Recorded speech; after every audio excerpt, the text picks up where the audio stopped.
There it is. This is what I'm gonna show you guys. So I mean, this is extremely fucking significant, bro. Extremely significant. You gotta understand this shit, man.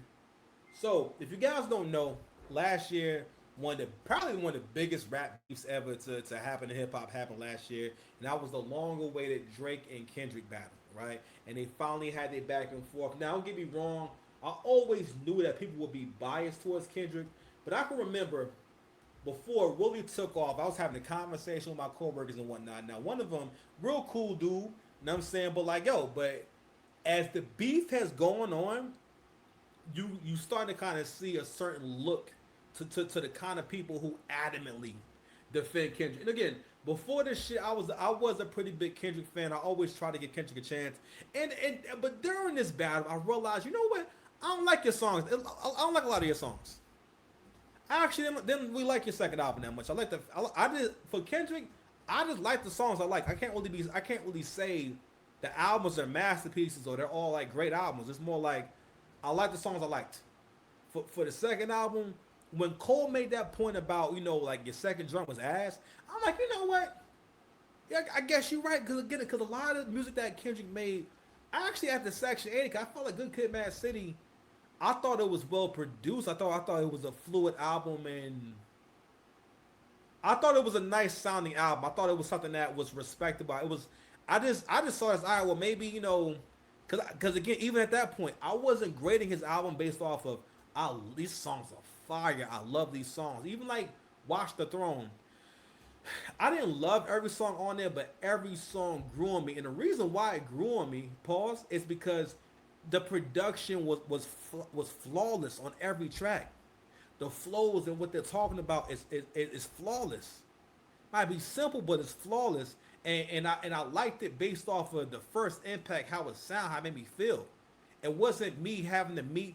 You never had to meet Hove and Jay that much halfway. Sometimes some of these songs may have to grow on you. Maybe you may have to hit the album a few times. And yo, listen, people felt the way about Yeezus. When Kanye made Yeezus, yo, that was crazy. He was so far ahead of his time. And at that time, when he was dumbing his raps down, he was heavily criticized for that.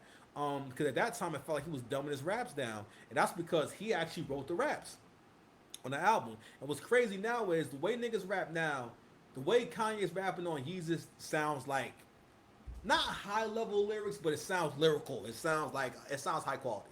Okay. But anywho, so if you guys don't know, Drake has been pursuing a defamation case against UMG. Now this is a high stake game that Drake is playing. Drake is worth a lot of fucking money. So he's been trying to renegotiate his contract for a long time. And he believes that they put extra money in promoting the song Not Like Us, and not only that, promoting it in a way to make sure that the public perception is that these things are true. Because the reason why Not Like Us is problematic is because the song is mostly about, for one, demonizing Drake for being biracial, for having a white mother and a black father, and which is the craziest shit in the world, which is the most racist shit in the world. And y'all niggas listen to that record and say, yo, that's righteous. Another reason why y'all ninjas will never have nothing. And I'm gonna get into our problems with comprehension in the future. Also, the song is problematic because the song is largely about and is largely about. I'm sorry, the song is largely about Drake being a man who enjoys defiling and touching and being intimate with young children, all while never having not one victim ever claim he's ever done anything like that. What people keep referring to is the young woman that he pulled on stage when he was 20. I'm sorry, 25. 25. I think he was 26 at the time, and he did not know how old the young girl was and everything. And he asked, "Oh, how old are you?" He's like, "I'm 16." He's like, "Oh, wow, I didn't know." Oh, okay. Oh, okay. All right. Well, here's a hug. Because it was just awkward. I think he just didn't know what to do. If any artist would have done that, if there's only one person who would have pulled a 16-year-old on stage and not flinched, not thought twice, and fully played it off. And that man is not normal. His name is R. Kelly. It's the remix to Ignition, my nigga. You understand? You're not getting it. It's not talking to you. It's not talking to you that I'm standing on business, is it? You're not getting it. So, a part of that claim is that UMG spent a lot of money that Drake made for them to promote this record to also bring Drake's stock down ahead of the negotiation deal. Because listen, for what it's worth, how can I say it? This has been a hindrance, but I don't think people don't realize it's not really a damaging thing to Drake. It's more so people making more. It's more so people making content about Drake and making content about Drake falling off and this and that. It's really a lot of this beef has been based off the narratives made by content creators. But now we're dealing with the real world and the fact that okay, no, Drake was actually dead right. So Kendrick Lamar has lost 957 million listeners since February and counting. Motherfuckers want to tell me that we still in the dot era when it looks like Kenny pretty much in the exact same piston or position he was in before the beef. So either people are tired of him or it's just bot central neutralized. So Spotify has been making it a point to make sure that they purge the platform of all listeners, right, and all plays that are not authentic plays. So you can see in this picture right here, as of March 2nd, Kendrick Lamar had 1.76 billion monthly listeners on Spotify. Drake had 1.57 billion. At this point, people are saying that Drake has fallen off and the nigga has 1.57 billion monthly listeners. For someone who put out music in 2009, for a nigga that's 39 years old, about to turn 40, right? That is no small feat. But here we are. One day ago, Drake is at 1.5 billion monthly listeners. Okay?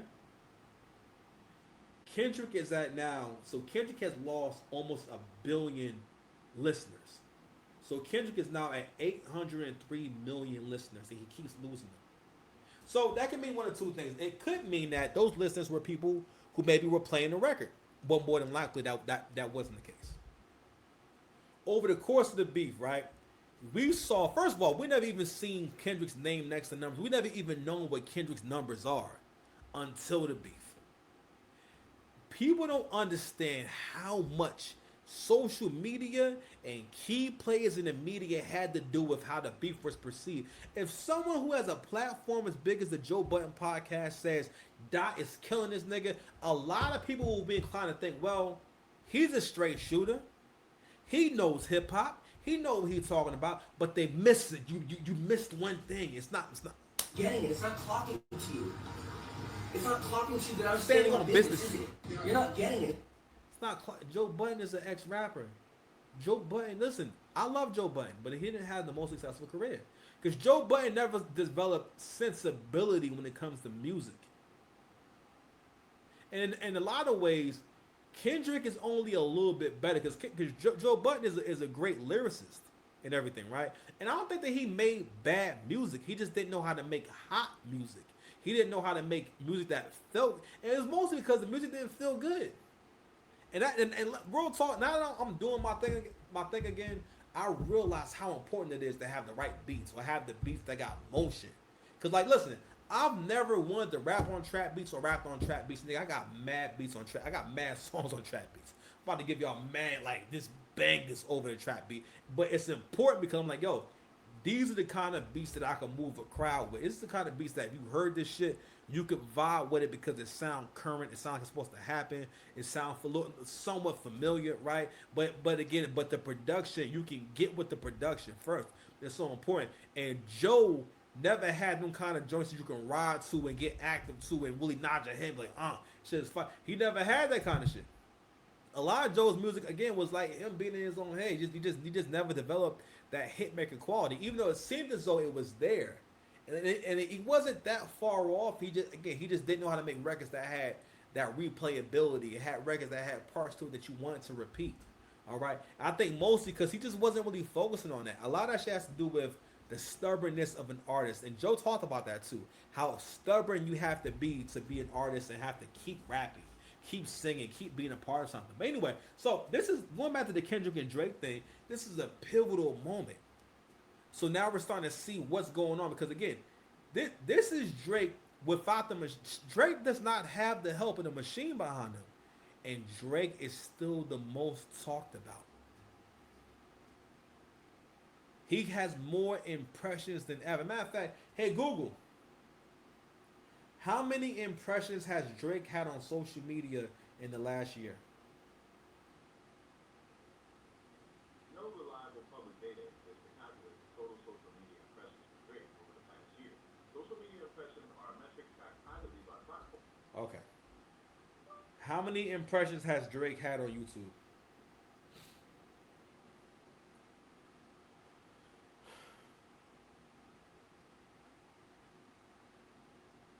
Drake has over 20 billion total video views on his official YouTube channel. Oh, okay, that's not my question. Anyway, the point being is more than ever, people are mentioning Drake's name on Twitter, on all social media platforms. So more than ever, Drake is probably more famous and more popping than he's ever been. Whether or not you hate on him or not, and that's not a thing about success. Because the way that black people talk about this beef shows us who's smart and who's not. Even with the suit, right? With the black people who want to basically take up for Kendrick and also pretty much get into the group thing, right? The group mindset thing, right? Those are the kind of people who are being willfully ignorant or have no comprehension. Because, it's also, you also can call it, maybe it's a lack of pride in yourself. Because why would you want me to think that you're so stupid that you don't understand, that you can't read the fucking suit? You only gotta read one caption. People have explained this shit in detail. He is not suing Kendrick Lamar because he lost the battle. Nigga, he's suing the label for putting money behind the record that's about him being a PDF file. And your argument, these people's argument has been, if someone accuses you of something heinous, that's actually a criminal offense that will make you a social pariah for the rest of your life. You have the right to defend yourself. Also, if Drake didn't do anything, that would mean that it's true, wouldn't it? But Kendrick has not even made a statement saying, I had never put my hands on my wife, because he rapped about it before. Got songs about it. He hasn't made a statement saying both those kids are my kids. There's been no statement from nobody. Matter of fact, yo, they had to find a picture of him with them damn kids at the goddamn Super Bowl. Because people stuck. I noticed that myself. I'm like, yo, you know how you do? You just randomly see people with their kids, or you see a picture of them with their kids, and people say, oh, look at the picture with Kendrick out with his family. Yo, they gotta pull up a picture from years ago. It's the same one where he's kneeling down, when he had the long braids, and he's smiling next to the kids, and they're still very small. Like from a few years back, whereas it's countless videos online of Drake with his kids. So anyway, this shit coming to a head, man. But I wanted to get to one of the more later developments and whatnot. Let's see what we got here. I think I covered this already, right? So basically, UMG has provided some of the documentation that Drake and the legal team was looking for. So UMG Recordings has provided Drake's legal team with Kendrick Lamar's 22-page recording contract. However, UMG Recordings provided it with most of the information redacted and unreadable. Why is that? Why is that? I was thinking, like, goddamn, why are they going back to 2009? I'm gonna show y'all one more post, and we're gonna go ahead and get into it, man. Let's see what we got. Hold on, is it right here? Hold on, y'all. I'm gonna go ahead and exit out. This is the next point right here. In addition to the motions to compel filed, Drake's legal team filed a 76-page declaration which contains a plethora of information, notably a request of UMG Recordings to produce all documents related to paternity of children and domestic violence allegations concerning Kendrick Lamar. Okay, so we're gonna keep it going. I'm gonna go to like the latest post, and we're gonna kind of stop there, okay? So my man Kev Talk says for the K bots crying about Drake demanding to see Kendrick's history of alleged domestic violence against Whitney, Drake is also offering discovery from January 1st, 2009 to 2025 of any documentation related to his criminal history, including background checks and reports. He was called a pedophile, a snitch, accused of fathering a secret daughter, and being a registered sex offender. These documents will prove he is none of those things. Can Kendrick say the same? So what Drake is basically saying is that you can do a background check, you can investigate me all the way to 2009. He's opened up his whole life to say, hey, listen, y'all can go ahead and pull up everything. Because what he wants to get into is that incident in 2014 with that white girl. I guess that was his John he's messing around with, but they got into it and he beat the hell out of that girl. I showed you guys a video of that. And that event, that whole thing was suppressed to the point where no one, I didn't even know that happened. I had no idea that actually happened, right? And we gotta ask ourselves, why was the label protecting him like that? And I was asking myself the same thing. And now I'm starting to understand what Drake is talking about. What Drake is trying to get at is the fact that the label always planned for Kendrick to be the one to try to take Drake out. If Drake should ever get to a point where he is too powerful, right? He's too popping, they are going to do everything they can to take him out. And they always figure, well, if we keep building up Kendrick, then whenever we need to, basically to destroy Drake, to bring Drake down, or give him the kind of opponent that can at least damage his image, Kendrick will be the one. Okay? And I want to show this old clip. I want to show you guys the clip from Willie Drake's original response to Control. Actually, I have it right here. I want to show you his original response to Control. So Control was a verse that was on a Big Sean song with Jet Electronica back in the day. Now, honestly, Big Sean and Jet Electronica's verse actually were very good verses, but they got overshadowed. Now, the verse was never really that great of a verse, really. It was more so about the climate of hip hop and where things were at that moment. Okay, where was that clip at? Let me see. No, I just had it, man. But anyway, it was mostly about where the climate of hip hop was, and I ain't gonna lie. By that point, hip hop had gotten to be very friendly, and people, because you got to realize by this point, we had less artists who went through the gauntlet and went through the training of becoming a real rapper, where you had battles on the block, in the street, in the club. You've had to freestyle and go through the things that create your voice and your live performance. Battling people and freestyling and doing ciphers and rapping for people live and performing at shows, that's what builds up your delivery and makes you a better artist, right? And it teaches you how to hone your delivery and hone your instrument, because your voice is your instrument. But by that time, you had a lot of people who were completely manufactured, people who weren't even really artists, they weren't even really rappers, they just were someone who just simply had the look and had a little bit of the voice, and they got with someone who could produce them, right? And a lot of people became more famous for their aesthetics, for their online presence rather than just their talent. So it was a whole different climate. So it was really special that so it wasn't even special, it was just that it was just something to talk about, right? Now by this point, blogs became more of a factor. These sites complex, so this is before, now YouTube was very much popping, but YouTube wasn't always the go-to, because this is before everyone had a smartphone where they could always be plugged into the internet and plugged into these apps. You know what I mean? Because around 2014, that's when your phone, that's when the internet was always the shit. Internet was always super duper important, but that's when it got to a point where, yo, if I can get to you on that phone, then I can get to you. Hove went platinum in 5 minutes by basically selling his album to Sprint and letting Sprint basically give you the album for free. I think if you bought one of their phones, or if you were a Sprint carrier, you got the album for free. You know what I'm saying? So Hove made $5 million. So he went platinum in 5 minutes. You understand? And that was one, I think, was a crazy example of understanding how the technology works.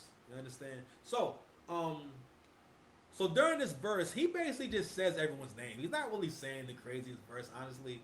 But the most important name he said, the only name that mattered at the time was Drake.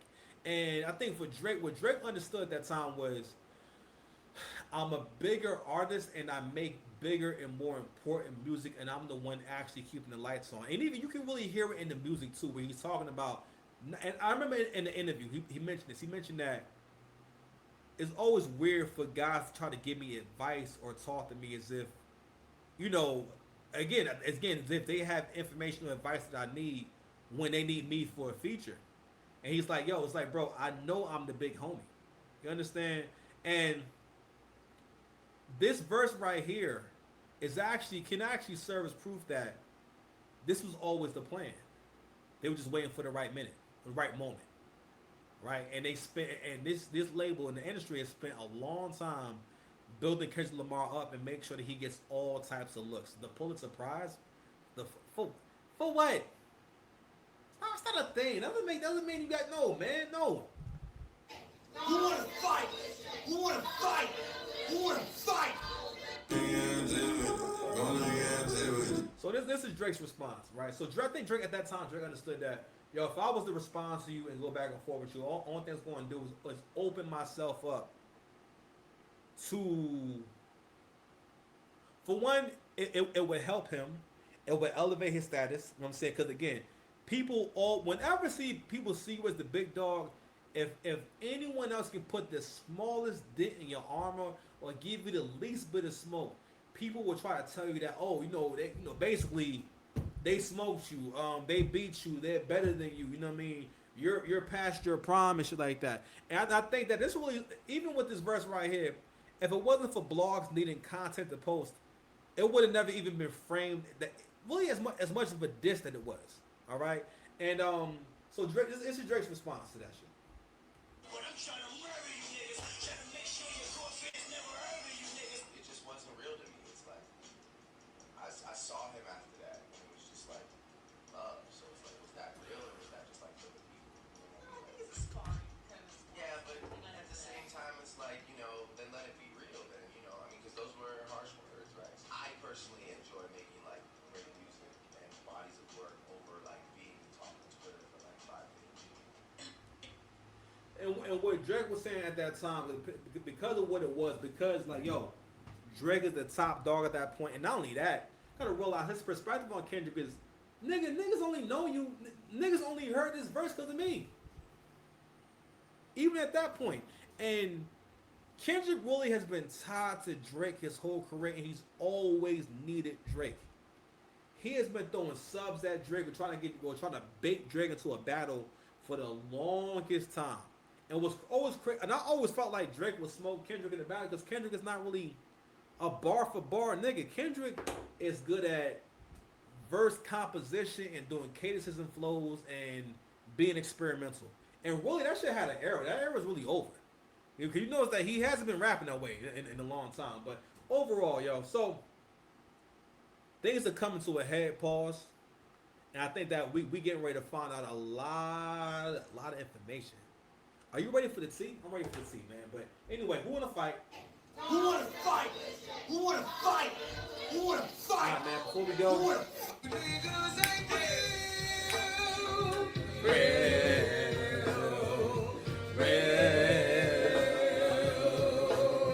some of you niggas ain't real.